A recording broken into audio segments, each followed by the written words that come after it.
আয়াতুল কুরসি পাঠকারী শয়তান ও জিনের অনিষ্ট থেকে নিরাপদ থাকে।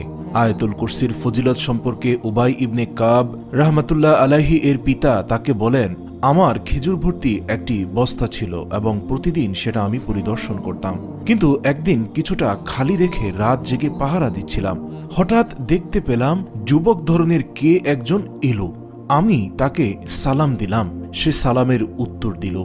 অতঃপর জিজ্ঞাসা করলাম, তুমি কি জিন না ইনসান? সে বলল, আমি জিন। আমি বললাম, তোমার হাতটা বাড়াও তো। সে বাড়ালে আমি তার হাতে হাত বুলাই। হাতটা কুকুরের হাতের গঠনের মতো এবং কুকুরের লোমও রয়েছে। আমি বললাম, সব জিন কি এই ধরনের? সে বলল, সব জিনের মধ্যে আমি সর্বাপেক্ষা বেশি শক্তিশালী। এরপর আমি তাকে বললাম, যে উদ্দেশ্যে তুমি এসেছ তা তুমি কিভাবে সাহস পেলে? সে উত্তরে বলল, আমি জানি যে আপনি দানপ্রিয়, তাই ভাবলাম সবাই যখন আপনার নিয়ামতের দ্বারা উপকৃত হচ্ছে, তাহলে আমি কেন বঞ্চিত হব? অবশেষে তাকে জিজ্ঞাসা করলাম, তোমাদের অনিষ্ট হতে কোন জিনিস রক্ষা করতে পারে? সে বলল, তা হল আয়াতুল কুরসি। সকালে উঠে রাসূলুল্লাহ সাল্লাল্লাহু আলাইহি সাল্লামের কাছে গিয়ে রাতের ঘটনাটি বললে হুজুর সাল্লাল্লাহু আলাইহি সাল্লাম বললেন, দুষ্ট শয়তান তো তোমাকে সঠিক কথাই বলেছে। সুবহানাল্লাহ। এছাড়াও হযরত আবু হুরায়রা রাদিয়াল্লাহু তাআলা আনহু একদিন দেখতে পেলেন একজন আগন্তুক সৎকার মাল চুরি করছে। তখন তিনি আগন্তুকের হাত ধরে বললেন, আল্লাহর কসম, আমি তোমাকে আল্লাহর রাসূলের কাছে নিয়ে যাব। তখন আগন্তুক বলে সে খুব অভাবী আর তার অনেক টাকা পয়সার প্রয়োজন। তাই দয়া করে হযরত আবু হুরায়রা রাদিয়াল্লাহু তাআলা আনহু তাকে ছেড়ে দিলেন। পরদিন রাসূল সাল্লাল্লাহু আলাইহি সাল্লাম আবু হুরায়রা রাদিয়াল্লাহু তাআলা আনহুকে জিজ্ঞাসা করলেন, গতকাল তোমার অপরাধীকে কেন ছেড়ে দিয়েছিলে? হযরত আবু হুরায়রা রাদিয়াল্লাহু তাআলা আনহু তখন তাকে ক্ষমা করার কথা উপস্থাপন করলেন রাসূল পাক সাল্লাল্লাহু আলাইহি সাল্লামের কাছে। রাসূলুল্লাহ সাল্লাল্লাহু আলাইহি সাল্লাম বললেন, অবশ্যই সে তোমাকে মিথ্যা বলেছে আর সে আবারও আসবে। পরদিন আবু হুরায়রা রাদিয়াল্লাহু তাআলা আনহু অপেক্ষায় যে কখন সে চোর আসবে। যখন সে আবারও চুরি করতে আসলো, তখন তিনি তাকে আবারও পাকড়াও করলেন আর বললেন, এবার অবশ্যই আমি তোমাকে আল্লাহর রাসূলের কাছে নিয়ে যাব।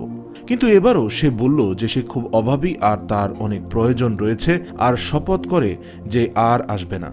আবু হুরায়রা রাদিয়াল্লাহু তাআলা আনহু প্রতিবারই তার অনুনয় বিনয়ের কাছে হার মেনে যায়। পরদিন আবারও রাসূল সাল্লাল্লাহু আলাইহি সাল্লাম তাকে জিজ্ঞাসা করলেন, তোমার সেই চোর কি এসেছিল? তখন তিনি বললেন, জি রাসূল সাল্লাল্লাহু আলাইহি সাল্লাম, সে তো আবারও এসেছিল এবং সে আবারও একই অভিযোগ দিল আর আমি তাকে ছেড়ে দিলাম। মজার ব্যাপার, রাসূল সাল্লাল্লাহু আলাইহি সাল্লাম তাকে এবারও বললেন, আসলেই সে তোমাকে মিথ্যা বলেছে আর সে আবারও আসবে। কিন্তু রাসূল সাল্লাল্লাহু আলাইহি সাল্লাম এই কথা বলেননি যে সে আসলে তুমি তাকে আমার নিকট ধরে নিয়ে এসো। পরদিন আবারও হযরত আবু হুরায়রা রাদিয়াল্লাহু তাআলা আনহু চোরের জন্য অপেক্ষা করতে লাগলেন। আর যখন সে চোর আবারও চুরি করতে আসলো, তখন তিনি তাকে পাকড়াও করলেন আর বললেন, এবার অবশ্যই আমি তোমাকে রাসূল সাল্লাল্লাহু আলাইহি সাল্লামের কাছে নিয়ে যাব। তুমি বারবার শপথ করো আর চুরি করতে আসো। সে যখন দেখল এবার সে সত্যি রাসূল সাল্লাল্লাহু আলাইহি সাল্লামের কাছে নিয়ে যাবে, তখন অবস্থা বেগতিক দেখে সে বলল, আমাকে মাফ করো, আমি তোমাকে এমন কিছু বলে দিব যার মাধ্যমে আল্লাহ তোমাকে কল্যাণ দান করবেন। আবু হুরায়রা রাদিয়াল্লাহু আনহু সেটা জানতে চাইলে চোর বলে, যখন ঘুমাতে যাবে তখন আয়াতুল কুরসি পড়ে ঘুমাবে, তাহলে আল্লাহ তোমার জন্য একজন পাহারাদার নিযুক্ত করবে, যে ফেরেশতা পুরো রাত তোমার সঙ্গে থাকবে আর কোনো শয়তান সকাল পর্যন্ত তার কাছে আসতে পারবে না। এমনকি চোর ডাকাত যে কোনো ধরনের অনিষ্ট থেকে আল্লাহ পাক তোমাকে রক্ষা করবেন। এটা শুনে হযরত আবু হুরায়রা রাদিয়াল্লাহু তাআলা আনহু তাকে খুশি হয়ে ছেড়ে দিলেন।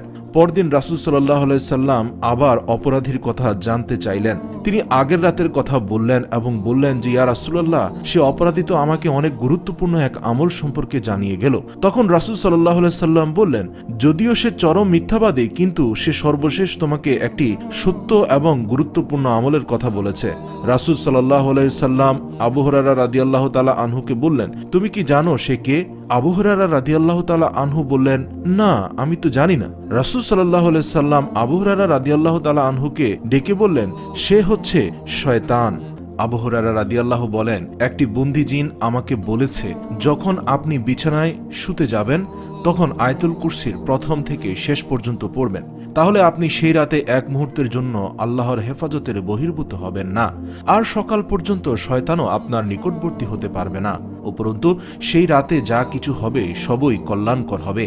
পরিশেষে রাসূল সাল্লাল্লাহু আলাইহি সাল্লাম বললেন, সে মিথ্যাবাদী হলেও এটা সে সত্যই বলেছে। তবে হে আবু হুরায়রা, জানো কি তুমি এই 3 রাত কার সঙ্গে কথা বলেছিলে? আমি বললাম না। রাসূল সাল্লাল্লাহু আলাইহি সাল্লাম বললেন, সে ছিল শয়তান। শুধু তাই নয়, আয়াতুল কুরসি পাঠ দ্বারা সোজা জান্নাতে যাওয়া যায়। রাসূল সাল্লাল্লাহু আলাইহি সাল্লাম বলেছেন, প্রত্যেক ফরজ সালাত শেষে আয়াতুল কুরসি পাঠকারী জান্নাতে প্রবেশ করার জন্য আর কোনো বাধা থাকে না, মৃত্যু ব্যতীত। সুবহানাল্লাহ, আয়াতুল কুরসির এত ফজিলত জানলাম। চলুন কোরআন শরীফের সর্বশ্রেষ্ঠ মহান সেই আয়াতগুলোর অর্থ একবার জেনে নেই।